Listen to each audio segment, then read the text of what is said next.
Olá, boa tarde. Muito boa tarde. O incidente na noite de quarta-feira que resultou no vazamento de óleo no mar de Tramandaí pode causar danos marinhos à região. É o que afirma a Delegacia de Proteção ao Meio Ambiente.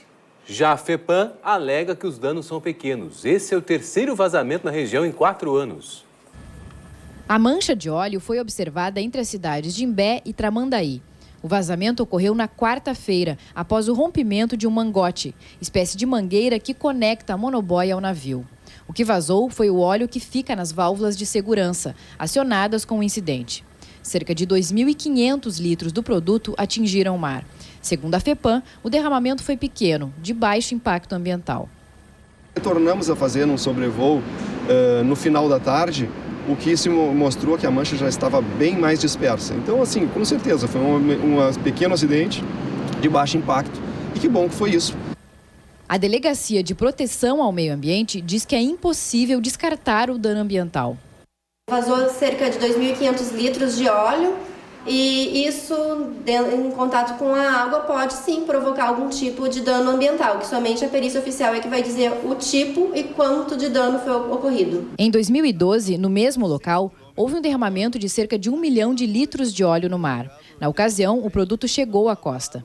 Em 2014, um outro acidente provocou a liberação de 4 mil litros. Na avaliação do professor de Geociências, os acidentes vão se repetir, porque não há uma rede de monitoramento oceanográfica. Um plano, ele é simples, ele é viável, existe tecnologia suficiente hoje e de custo relativamente baixo para se implantar uma rede de monitoramento para prevenção desses acidentes.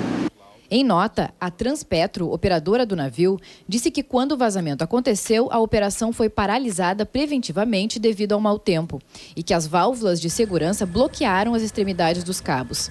A empresa afirma que está realizando trabalhos de contenção e remoção do produto e que as causas do acidente estão sendo apuradas. Previsão de sol com muitas nuvens e chuva à tarde para Porto Alegre. À noite, o tempo fica seco, mas permanece a nebulosidade. Faz 28 graus. Em Novo Hamburgo, nebulosidade variável com pequena chance de precipitação no fim do dia. Máxima de 30 graus. Mesma condição em Tramandaí, no litoral norte, onde a temperatura fica em torno dos 27 graus. Agora vamos falar sobre saúde, sobre a gripe, porque a corrida para as clínicas privadas atrás da vacina da gripe esgotou os estoques na maior parte dos estabelecimentos da capital. E agora o que também começa a despertar grande procura é o Tamiflu, o remédio que combate os sintomas da gripe. Ele está disponível na rede pública tanto para pacientes do SUS como particulares. Na porta. Não adiantou o Paulo Roberto convencer a esposa Ivani de fazer a vacina contra a gripe hoje. Eu trouxe ela hoje, que ela não quis ir, estou empurrando, né? Aí ela veio hoje, só que não tem. A sala de espera também já não está lotada como antes, mas o telefone... Não, senhora, não temos. Aqui, na maior parte das clínicas privadas de vacinação de Porto Alegre, as doses acabaram. Novos lotes só na semana que vem. Nós nos planejamos, sim, mas nunca imaginamos que íamos fazer em uma semana em torno de 4.000 doses. E também nunca pensamos que nessa época já não teria vacinas para adquirir. E não são só as clínicas privadas que estão com os estoques zerados no caso da vacina contra a gripe. Também nas farmácias está em falta o principal remédio usado no tratamento contra a H1N1. Não tem o seu Tamifir, que é o nome genérico do Tamiflu, nas principais redes de farmácias. E nem adianta tentar encomendar o medicamento, que custa mais de R$230. Normalmente a gente tem em estoque sempre uma caixa, né? Mas como o laboratório é falta hoje em dia, por mais que eu tente encomendar para a distribuidora, não há estoque. Neste caso, o setor público chegou na frente e os estoques estão abastecidos nas farmácias da rede municipal. E qualquer cidadão com indicação médica do SUS ou particular para o tratamento contra os sintomas da gripe A pode pegar o medicamento. Para retirar precisa da receita médica, a gente está pedindo que seja em 2 vias, para uma ficar retida nas farmácias. E só a receita, né, adequada, prescrita corretamente, com a apresentação específica, porque a gente tem 3 apresentações do Tamiflu, 30 miligramas, 45 miligramas e 75 miligramas. Então precisa vir bem identificada. Os especialistas alertam que ficar atento aos sintomas é importante, mas a melhor medida hoje é a prevenção do contágio. A necessidade de manter os ambientes bem ventilados, de evitar ambientes muito aglomerados, né? Abrir o rosto, preferencialmente com o braço, se vier a tossir ou espirrar, para evitar a transmissão para outras pessoas, né? E também lavar as mãos com bastante frequência, porque ele é transmitido não só pelo ar, como também pelo ambiente, pela mão. E a Secretaria Estadual da Saúde divulgou nesta quinta-feira um balanço da situação das doenças transmitidas pelo mosquito Aedes aegypti. Também foi definida a data de início da vacinação contra a gripe A, que deve começar em 25 de abril e tem como público-alvo os grupos mais vulneráveis. De acordo com o secretário da Saúde, não há uma explicação para o aumento dos casos de gripe nesse período do ano. Ele voltou a ressaltar que a vacina deve ser procurada especialmente pelo grupo de risco e que o Estado vai receber um total de 3.600.000 doses, o que significa a possibilidade de vacinar 1/3 da população. Nosso cronograma continua o mesmo. Nós vamos receber as vacinas até o dia 15. Na semana seguinte, nós vamos começar a fazer a distribuição a partir do dia 18, para que esteja pronto no dia 22. E dia 25 vamos começar a vacinar em todas as unidades de saúde do nosso estado e para todas as pessoas que estejam nos grupos de maior vulnerabilidade. As pessoas mais vulneráveis que devem receber a vacina são crianças de 6 meses a 5 anos, idosos com mais de 60 anos, pessoas com doenças crônicas, profissionais da saúde, gestantes e parturientes, população indígena e população carcerária. A Secretaria da Saúde informou que o Tamiflu, medicamento usado para combater o H1N1, está disponível na rede pública de saúde. Para receber o tratamento, o paciente deve ter receita médica. Em coletiva, a Secretaria também divulgou o último boletim sobre os casos das doenças transmitidas pelo Aedes aegypti. São 4.336 casos suspeitos de dengue, 580 confirmados. Entre os confirmados, 169 foram contraídos fora do estado e 411 no Rio Grande do Sul. Não há registro de óbitos. Em 2016, foram notificados 162 casos suspeitos de febre chikungunya, com 8 confirmados. O estado não tem casos autóctones. Em relação ao Zika vírus, existem 293 casos suspeitos. 16 já foram confirmados, 4 autóctones.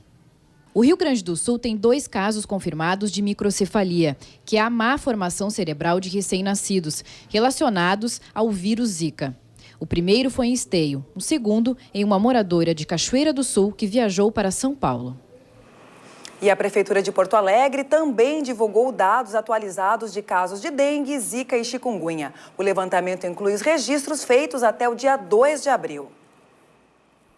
Foram confirmados 179 casos de dengue, 139 contraídos na capital e outros 40 importados. Só o bairro Vila Nova, na Zona Sul, tem 60 casos ao todo. Não há confirmações de contaminação por Zika vírus em Porto Alegre, mas há 6 casos da doença importados de Mato Grosso do Sul e Rio de Janeiro.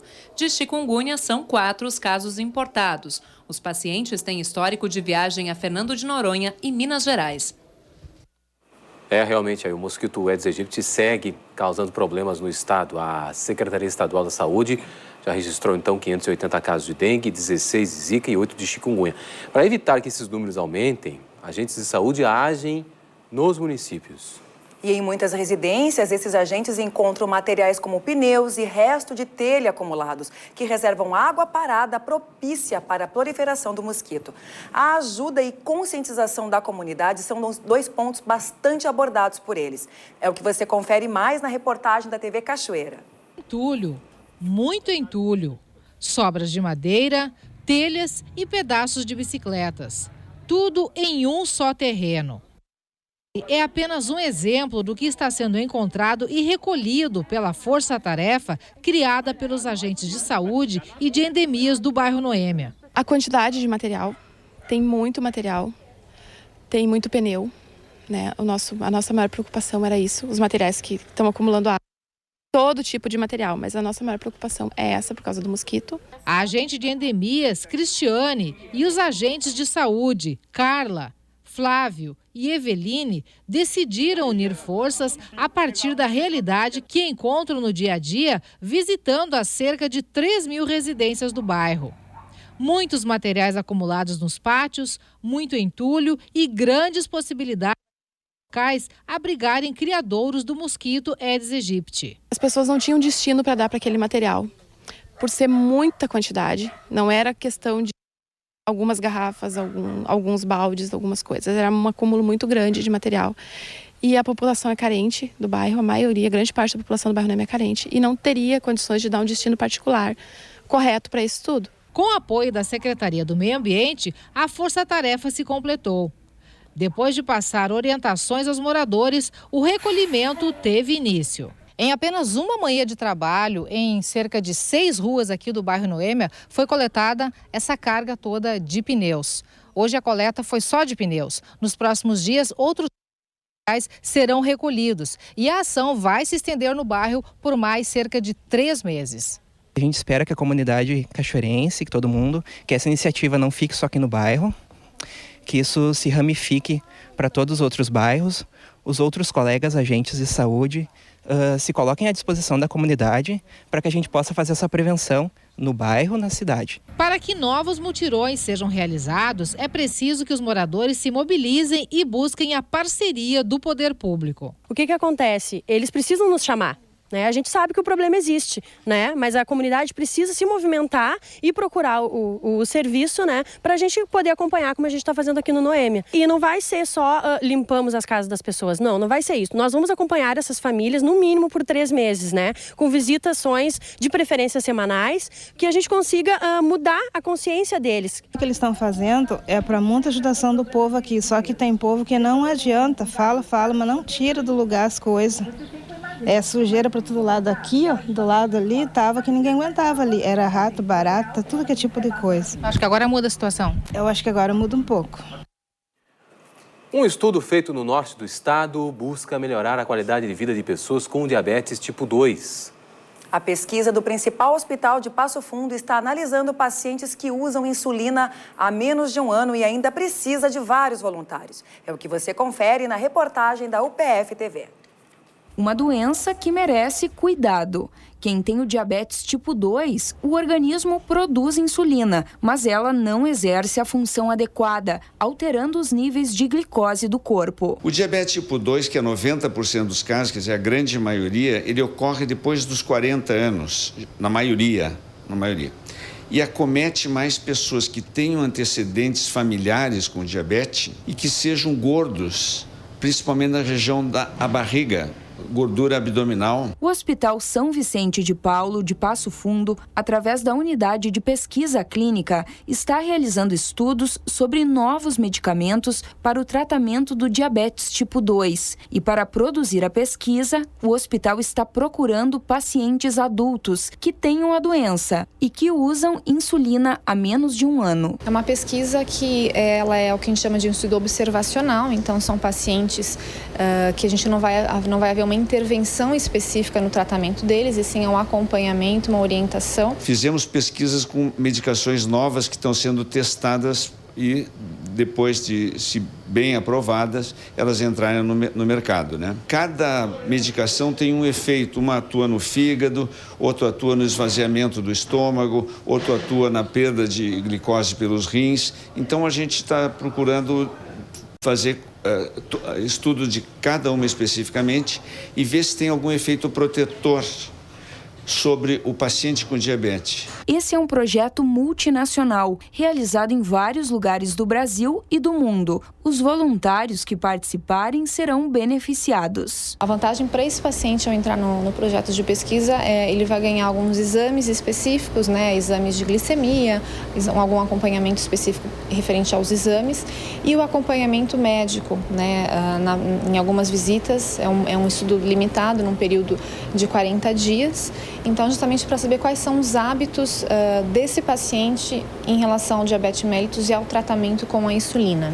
Os pacientes que ingressarem serão avaliados por um grupo de pesquisa especializado e os resultados serão analisados por médicos do Brasil e dos Estados Unidos. Para participar, é preciso seguir alguns critérios. São pacientes iniciando o uso de insulina há menos de um ano ou agora, estão para iniciar. E tem que ter um valor de hemoglobina glicada, que esse é um exame específico para medir o açúcar no sangue. Então é um valor máximo de 12. O TV Repórter deste domingo vai falar sobre os cuidados paliativos, um conjunto de ações que ajudam quem tem uma doença incurável a viver melhor e se preparar para o momento da morte. O programa vai ao ar no domingo, às 10h30 da noite e repete na quarta-feira, às 10 da noite. Cuidados paliativos são os cuidados com qualidade para o paciente que tem uma doença grave ameaçadora à vida. Eles não fazem nada que a gente não queira. Eu acho que a morte é um descanso.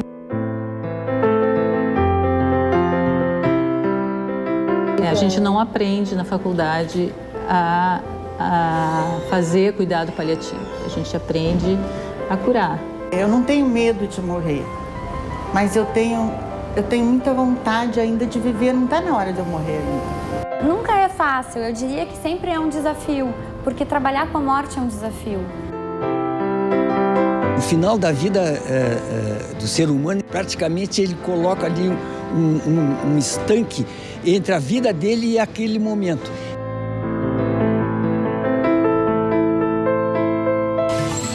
Em Caxias do Sul, a tarde de sexta-feira será parcialmente nublada com chuva, faz 29 graus. Previsão semelhante em Passo Fundo, onde a máxima chega aos 30 graus. Em Ijuí, chuva de curta duração que pode ser acompanhada de trovoadas a qualquer hora do dia. Temperatura de 29 graus.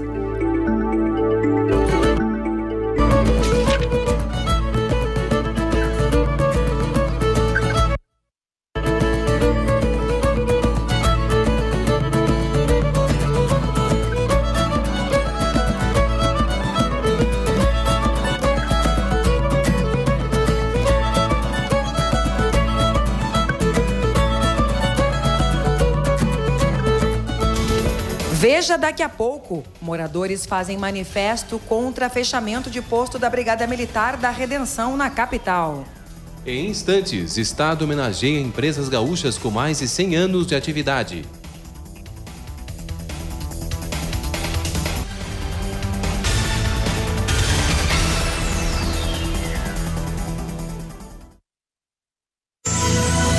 A sexta-feira deve ser chuvosa o dia todo em Uruguaiana e a temperatura fica na casa dos 25 graus. Em São Borja, muitas nuvens e chuva a qualquer hora, faz 32 graus. Em Alegrete, céu parcialmente nublado e chances de chover com trovoadas, máxima de 25 graus. Na noite desta quinta-feira, um grupo de moradores realizou um protesto contra o fechamento do posto da Brigada Militar no Parque da Redenção. Foi num abraço simbólico no posto recém-desativado da Brigada Militar no Parque da Redenção que a comunidade deu o seu aviso. Eles querem a unidade de volta ativa. O protesto foi organizado pela Associação dos Amigos do Bairro Bonfim e por entidades com foco na segurança pública.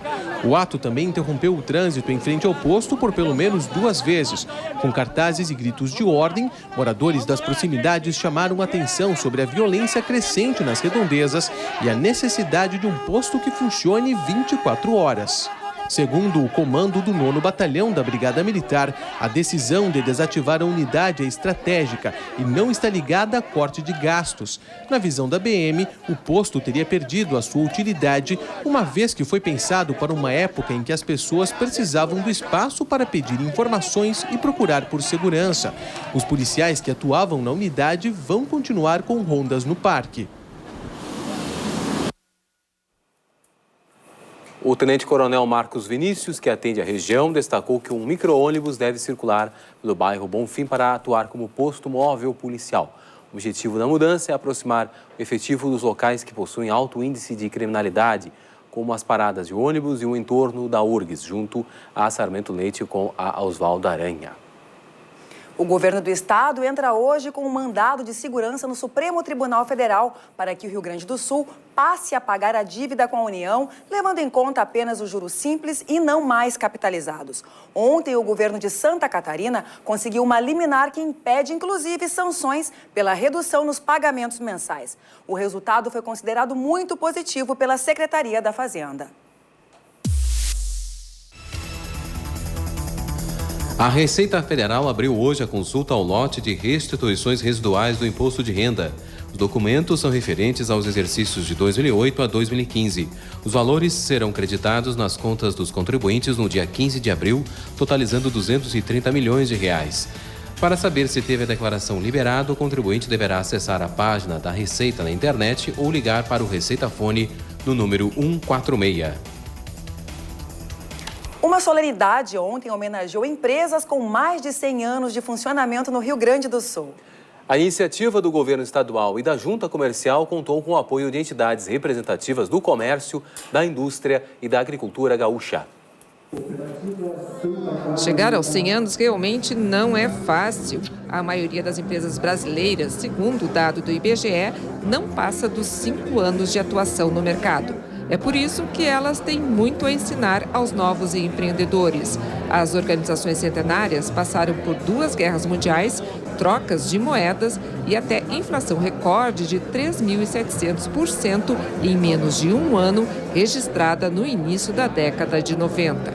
E para se manter no mercado, elas precisaram, durante esses mais de 100 anos, ter que se reinventar. E nós investimos vamos dizer, na capacitação dessas pessoas que, consequentemente, essas pessoas se inovam, se reinventam a todo tempo.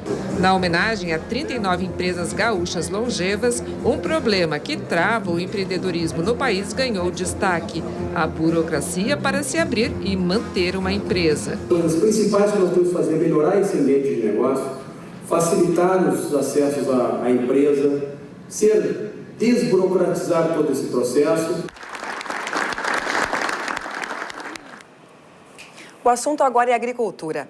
A safra do milho surpreendeu a boa qualidade do grão, que aumentou as exportações do cereal. Com isso, o preço da saca subiu 55% em pouco mais de meio ano. Mas se os produtores de milho comemoram, por outro lado, o consumidor já começa a sentir no bolso os efeitos da escassez do produto no mercado nacional. Entenda o porquê na reportagem da TV Univates, parceira da TVE no Vale do Taquari. Criadores de frangos, suínos e gado leiteiro que têm no grão a principal fonte de alimento para os animais sofrem com custos. O efeito, além de estar no bolso dos produtores de carne e leite, começa também a ser cobrado nas prateleiras dos supermercados. Então, todas as cadeias produtivas que fazem uso de ração, né, sofrem diretamente com esse aumento de preço que tem acontecido nos últimos dias, levando a um custo de produção mais elevado para os produtores. Trigo e sorgo, que são possíveis substitutos, não são produzidos em quantidade suficiente para suprir a demanda. Na produção leiteira, a ração não é o principal alimento, mas é um suplemento importante para aumentar a produção. Na região, os impactos devem ser maiores na produção leiteira. O Vale do Taquari é o terceiro maior produtor de leite do estado. São quase 100 mil litros de leite por dia. Quanto às indústrias, a capacidade de processamento é ainda maior, 6,5 milhões de litros a cada dia. Semanalmente os preços têm aumentado, né? Tem algumas ofertas aí, mas se for ver, carne de frango tem subido, a carne de suíno tem subido um pouco, né? O próprio leite também, em função da época que a oferta de produto tem diminuído, mas tem aumentado os preços para o consumidor. e a tendência é que os preços continuem subindo. Curtos períodos de sol e muitas nuvens em Santa Cruz do Sul, onde pode chover a qualquer hora. Faz 27 graus.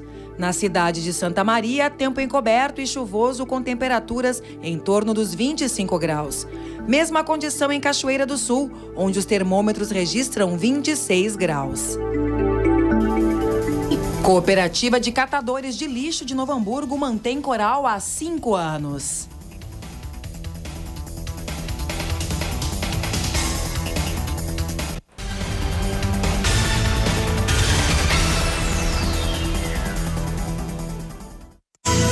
Tarde chuvosa em Bagé e temperaturas amenas, na casa dos 24 graus. Em Pelotas, sol com muitas nuvens durante o dia e chuva a qualquer momento. Faz 26 graus. Na cidade de Rio Grande, chuva de curta duração com trovoadas. As temperaturas também ficam mais baixas do que a média desta semana, em torno dos 23 graus.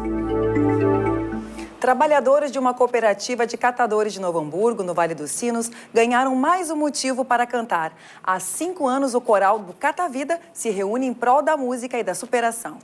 Nesta semana, instrumentos musicais passaram a fazer parte da rotina do grupo. E quem conta melhor essa história é a TV Fevale, parceira da TVE na região. Tatiane descobriu aqui no Cata Vida o gosto pela música.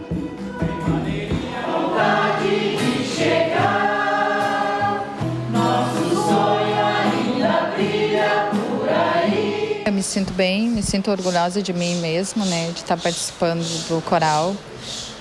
Acho que mudou bastante coisa na minha vida, porque eu consigo ter menos vergonha de falar e participando do projeto, né. Funciona assim, uma vez por semana, no turno da manhã, o pessoal interessado em soltar a voz se reúne para os ensaios. Antes, era tudo sem instrumentos, mas mesmo assim, muitos frutos foram colhidos até aqui. Desde o trabalho da própria consciência, da própria postura, do trabalho de respiração, da confiança, de que a música seria também uma forma de se comunicar com as outras pessoas. Esses materiais foram adquiridos por meio de recursos estaduais, uma iniciativa importante para este projeto que ainda pretende se expandir. Esses instrumentos são a resposta de um projeto que a gente escreveu para o governo do estado, né, a partir da liberação de um recurso anual, que chama-se Fundo Estadual da Assistência Social. Para mim é o começo de um novo caminho, né? Acho que nós já tivemos muitos desafios na implantação tanto do coral quanto do programa, na questão da sensibilização da comunidade para a separação dos resíduos, e penso que a chegada desses instrumentos vai qualificar esse trabalho.